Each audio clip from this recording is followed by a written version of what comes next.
Hi, I'm Joe Finsternis, and tonight I'm going to talk to you about a movie called Edge of Tomorrow. And usually I don't talk about big Hollywood movies on this channel unless I just want to for some reason.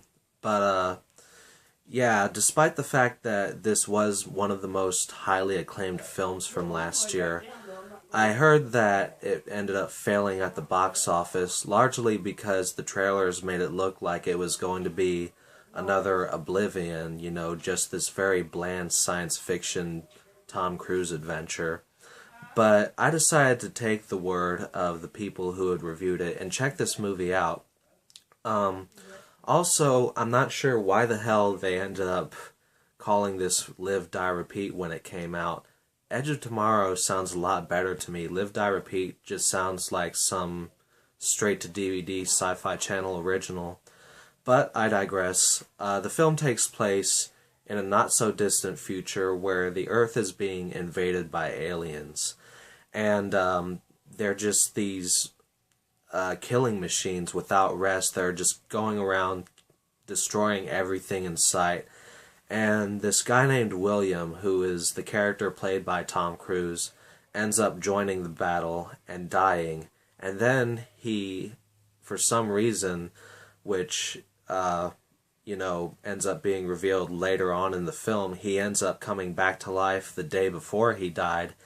And every single time he dies, he repeats the same day over and over again until he can figure out what to do to save the world from being destroyed.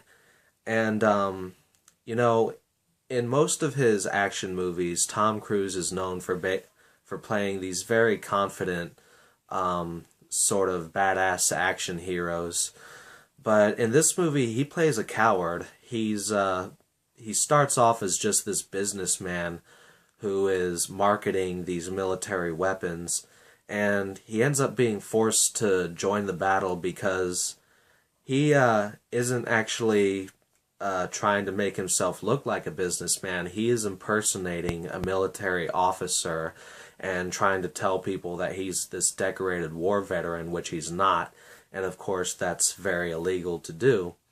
And he ends up joining the fight and largely just ends up shitting himself along the way.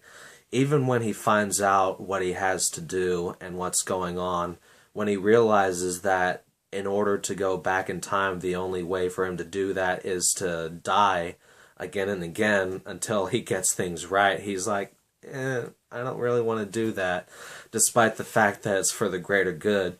And I don't really blame him. When I put myself in this character's shoes, I'm not quite sure how I would react to that situation.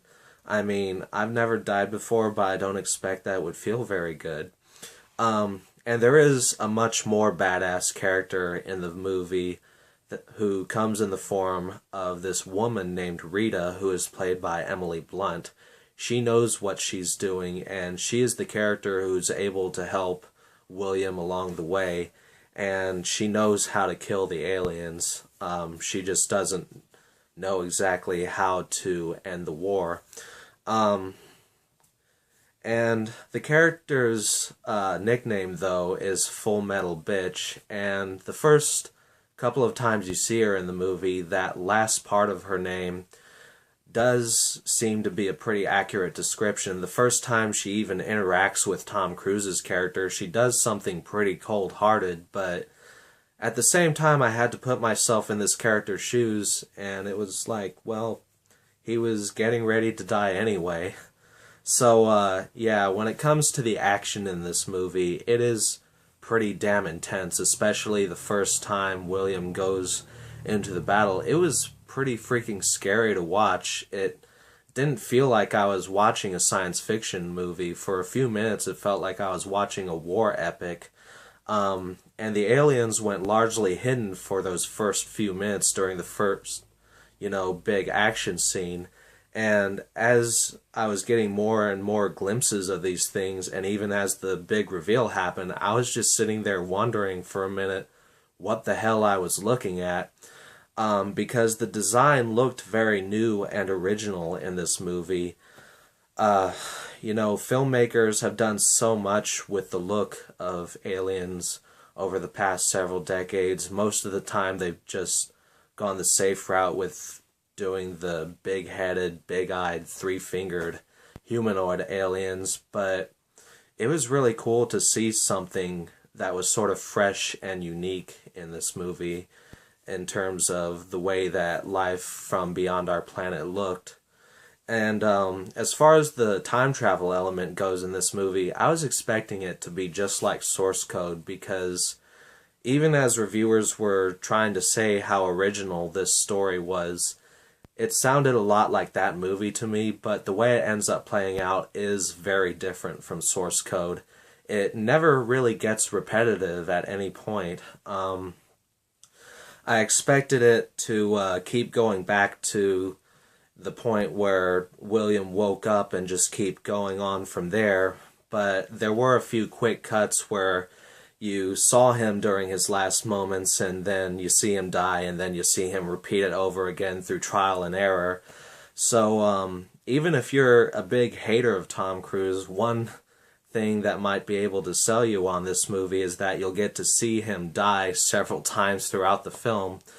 Although it doesn't show you every single step of the way, there are a few parts where it leaves certain things out. The character will get to a point that you haven't seen him get to, and then suddenly he'll just be like, okay, you're going to do this, and then that's going to happen over there, and then that's going to happen, and then we're all going to get fucked. And so I liked how it was able to keep the the repeat aspect as fresh as possible throughout the film, and it kept me very invested, and I was genuinely in suspense throughout the majority of the story.